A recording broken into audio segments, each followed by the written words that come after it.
guys are ready. Welcome to the Grad Apolona City Magnet and Sky Pod Tour. I see you're taking notes. What kind of things are you studying? I'm a college student, majoring in medicine. I'm here to study Grad Apolona and learn how the city has become what it is today. I'm actually an engineer headed through the city right now for the first time. I just got an internship at a design company. I'm here to learn more about it. We're going to start off our city tour by stopping in the residential zone. If you look to your right, you can see some of the buildings in this zone. What's your housing situation here in the residential zone? Grad Apolona uses apartment homes along with 2 to 4 story houses available for its citizens. They also include public parks and recreation centers. How many people live in Grad Apolona? There's a population of around 60,000 people. And how long has it been like this? I'm not an expert, but based on my research, I believe the city was rebuilt in the year 2070. That's right, Dubrovnik was rebuilt and turned into Grad Apolona in 2070. Okay everyone, get ready to board the maglev. Wow, are these your magnets? I've done research about this before. They use magnets to compel the tracks on the train against each other, creating the levitating aspect. The train can smoothly glide across the tracks, and by the looks of it, this one specifically goes back and forth between stations. That's right, Grad Apolona uses one maglev on each track between every zone, connecting them to each other. The trains go both ways to take up less room and cause less confusion. That must have taken a lot of work from your mechanical, civil, and transportation engineers. Why don't you use the maglevs to connect to the city's core? Why just use them to connect to the zones? Maglevs are better for longer distances, and the distance between the core and the zones are not worth installing a whole maglev. Instead, we use sky pods to travel to the core. They're cheaper and more efficient in this circumstance. I know a little bit about sky pods, but would like to know more details. Can you tell us how they work? Absolutely. They travel on rails above the city at around 60 miles per hour, and each pod can hold up to 32 people. When the pods are connected, they look a bit like a levitating subway. Okay, but how do you know they're safe? We have our civil and transportation engineers design the SkyPod, and they meet every safety precaution. Good to know. I love all the innovative transportation and find it fascinating. Hey, what's over there? That's the mixed-use zone.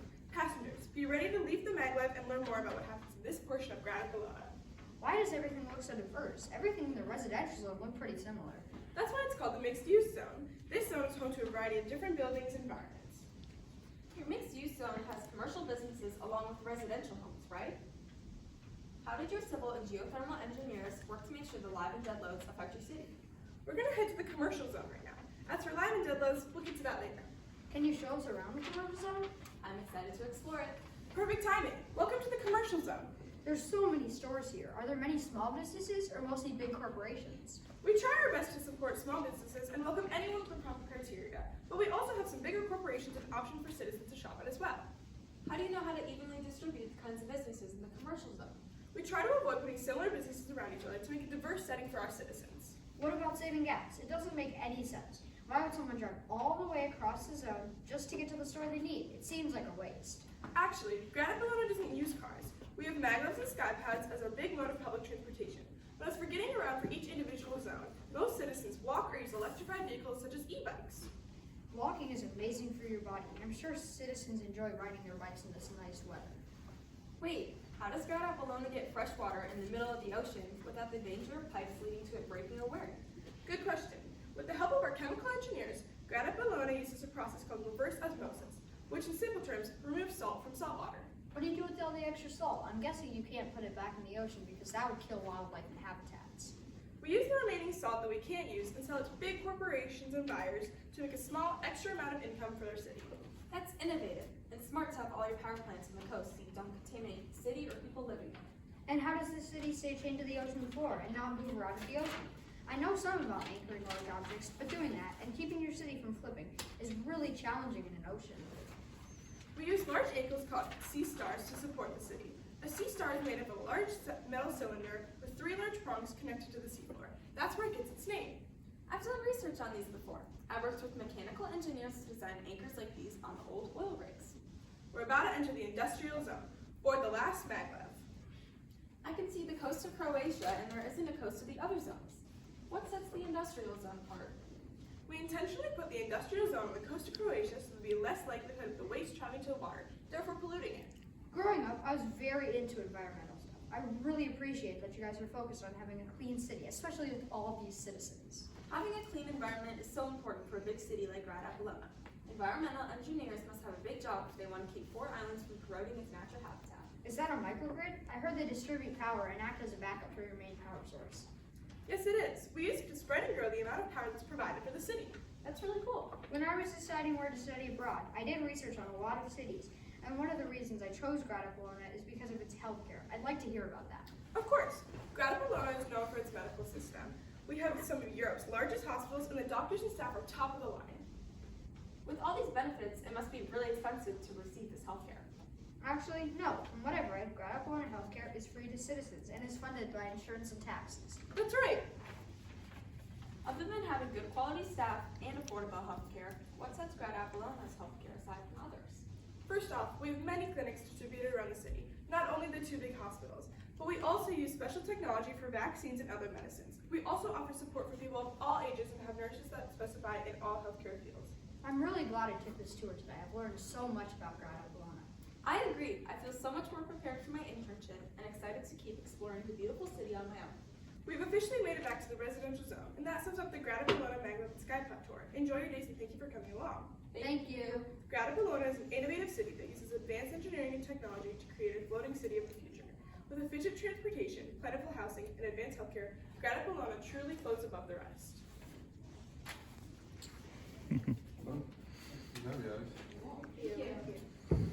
Well, we've been just coming and hovering around the model, and then we'll ask you what questions kind of we're looking at it. Sounds good.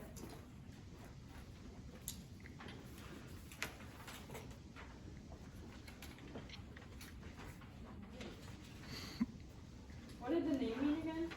Grad Apolona translates to City of Apollo. Okay.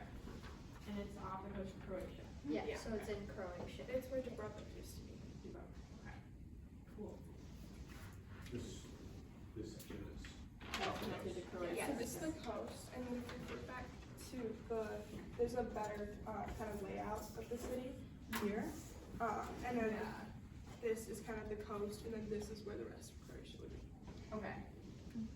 Is this a separate like country from Croatia, or is it Um, part of Croatia? It's not like a separate country. It's part of Croatia, but it's a new city. Okay. Yes. Got it. And what was the main reason for Grad Apolona being built? Well, the idea is that Dubrovnik was like flooded and is now underwater. So now we built Grad Apolona to be a city above Dubrovnik. And we obviously didn't want the likelihood of it flooding again.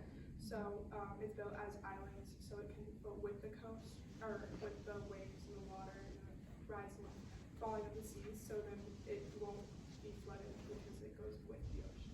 Okay. So these anchored it in place, but it can still go up and down. So yeah, they're adjustable. So the sea stars are adjustable because with chains. So they adjust with the height of the water. So then it's also not fully anchored. It's more of a support system if there were to be just like bad weather and big waves, because we don't want the zones to tip. It still allows the city to move a little bit with the waves, but Okay. not enough to create Totally. Okay. Very cool. I had a question about the e-bikes that you said. Is that something that's free for all citizens, or do they all own their own, or is it renting? Our citizens, any residents that want to own their own can buy their own or purchase their own. But we also have kind of like stations where you can rent an e-bike around the city. But if you don't want to pay for an e-bike or you don't want to buy one on your own, there are sidewalks on all of the roads, so citizens can walk wherever they want to if they would like to as well. So are these bridges? Are these bridges? These are they're our maglev maglev These tracks. are the maglev tracks. Okay. Yeah, so if they go from island to island, and as you can see, they're 3.5 miles away, and it's not worth it to have these from here if it's only 1.5 miles, which isn't worth it to build an expensive maglev. And the trip from here to here would only take like a couple minutes. Okay. Yes. So can people bring their bikes on the maglev? Yeah. Not in the, like, they can't just like take them along with them, but there's specific sections on the maglevs e-bikes or e-scooters, whatever. Then you said, I might have missed it, but microgrids, so what powers the city again? For our main power sources, we have wind turbines that are located about half a mile off of the coast. And then we also get a lot of sun in Grad, Apolona, so we have solar panels, and those are our main sources of energy, and then any extra energy goes to the microgrids. And then another way that we get energy is through recycled waste. So it gets sent to our industrial zone and goes to facilities where then any recyclable waste that we have can go back to powering the city. What was the hardest part about building Apolona? From planning all the way to building, what was the hardest? Yeah, there was a bunch of different things, but one of the hardest things was just figuring out our scale, because we wanted to have the full like islands, but we weren't able to because of the space we had. So we wanted to show as much as we could without cutting a lot of the parts off. So we have like the half circles, like you can see, and also just what we should put like here that's not in the city, like the extra stuff. Also, making our moving part, which is mostly maglev, was very difficult because, I mean, obviously maglev is a floating train, and it was hard to make that with the magnets because obviously the way that it works is the two magnets that compel, so then it creates the levitating aspect. But it was hard because the magnets aren't completely put together, so then sometimes the magnets would try to go in between each other. So if this was a magnet and this was another magnet, and then the magnet on the actual train right here, which you can see, like these magnets would try to go in between the magnets on the tracks, which would make it not be able to float as well. So it's definitely hard to try to balance that if it's floating like there. Okay, so it actually floats, it actually floats above the magnet. Yeah. Basically, it's polar Yeah. opposites and it will levitation. Very cool. We knew we wanted to incorporate the main aspects of our city, such as the hospital and our areas of transportation. So figuring out how to incorporate that into our model and to a different scale is one of the things we struggled with. Okay. Go ahead. I know. So that hospital is on the main It's island. like, it's a zoomed in version of this. It's not the full hospital, obviously, but it's part of it. Okay, is the only way to get people to the hospital through the skyways or Skypods? skypods? It's not the only way because we have clinics all over our city. There's another one. And there's like a bunch of different like clinics or smaller places you can go, but to get to the big, like the main hospital, you do go through the Skypod, but they travel very fast. They go 60 miles an hour and can hold 32 people. So they can get, it's only like 1.5 miles, so they can get there in like maybe 10 minutes. So. And also, if there's an emergency in the point where you're unable to get on a Skypod and board to get to the hospital, we have emergency vehicles on our roads. They're called EVTOLs, which is how we transport our patients to the hospital, and we also have helicopters as emergency vehicles as well. All of our emergency vehicles are fully electrified to eliminate any extra pollution. You mentioned pollution, so the industrial is on the coast of Croatia. How do you prevent pollution from the industrial area going into the ocean? So that's the reason we put the industrial zone on the coast, is because we didn't want it on a fully island, because that's a bigger chance of getting pollution into the water. But so that's the main reason we put it on the coast, which is one way we prevent it, and then also keeping our waste very specific through our sewer systems and our waste, like where we have the digestion and the organic waste and all the different kinds of waste divided. Can you tell me about these green roofs that you have throughout the island? I'm sorry, what the agriculture? Oh, yes. So in Grad, Apolona, one of our main resources is from our vertical gardens that are found in the houses. And residents are also allowed to have their own gardens and their own properties, but that's one of the main sources of food in our city. Okay, so these are all, Yeah, that's all vertical agriculture. gardens. Yes. and rooftop. Yeah, so that you can, they are used to grow different things on like the side or the top of the building, like Connor was saying, yeah. We also, because we share part of our city with close to Croatia, we import goods from there and share some of our resources, such as dietary foods. How did you guys come up with the idea of, like, how did you guys bundle all of your ideas of 6 people? How did you guys decide on something? What was your process of deciding on, you know, what direction you wanted to do for each city? Like, how was your design process? Well, we definitely used the engineering design process in a lot of it, and we also like we compromised and made different choices. Like maybe if one of us wanted to have like do this one way, then the other person could try to make that the way they liked it, and we just used we were just compromising and using different things to see whatever looked better. Also, with the team being as big as our team is, obviously not everyone can be happy. So there's a lot of team voting and kind of majority wins for votes in our city, because we just try to make as many people happy as we could and still doing the best for what our city can be. And we also have 2 other people, but they're not here today. Yeah, we had 8 people on our team. Did you guys have fun doing it? Yeah. Did you learn a lot? Yeah. Assuming? A lot of things that you probably were like, never would even thought about. Yeah, was there one sort of part of making your model that was the hardest to make a decision on? I'd say making the maglev was definitely hard, because like there was so much trial and error, and just like using an engineering design process to create the track and then also the actual train itself, and then trying to get them to work together was really difficult. And some of our team members maybe thought that like one thing would work better than another, and so then we kind of had to try out every like model and see which worked the best. But we made it like work in the end. Also cutting out the islands themselves and the greenery. We messed that up a few times, I think, but had to make it work based off of that. Yeah. That's That's Monster Douglas.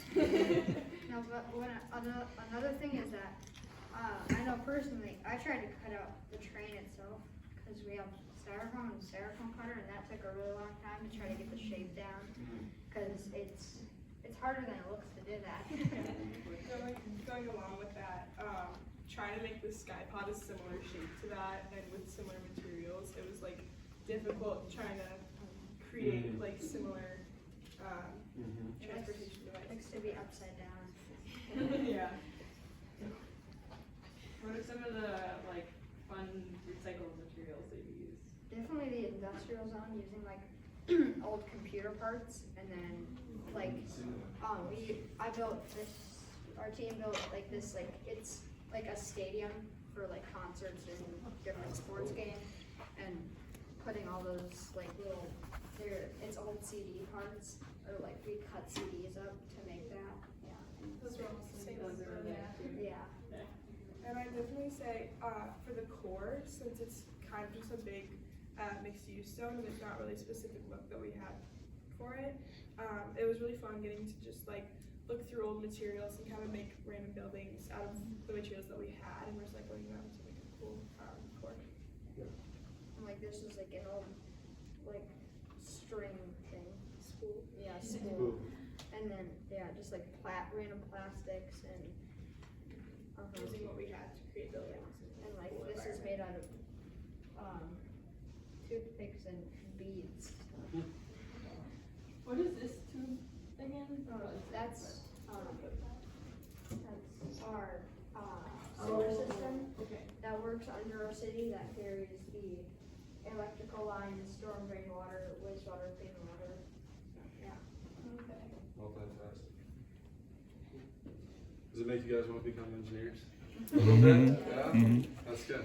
I've Awesome. definitely learned a lot. Yeah. Trial and error. That's an engineer. What your building names? It's- You know? Yes, we have a building for every team member. Oh yeah, what are each of your This buildings? is, that's This is Kaya's kitchen. Okay. And then Colin's auto shop. Chick-fil-A. You want to- Whose idea was that? Who's calling? That was I like it. Let's go. We also have a visual of our seesaw. Yeah. He just, and then one day he wanted to add a sea monster. Kind of show What's this? how it's understood. That's an indoor swimming pool. This thing right here. Oh, Yeah, it's a swimming pool. That was my Colin. Colin's the idea guy. God's quite creative. Awesome. You guys have any other questions? Are you guys nervous at all? Very. Are you nervous? This? Yeah, a little bit. I was here last year too. Were you? So it was like, I wasn't a presenter, I was like one of them. Everyone else on the team is their first time around, so we're a little more unprepared and don't really know what to expect. So Harper's been like kind of preparing us for what it's going to be like. He's the veteran. Nice. I love it. Oh, yeah. Yeah, well, nicely done. Thank you. You guys did a great job. Thank you. Thank you. Yeah. Thank you guys.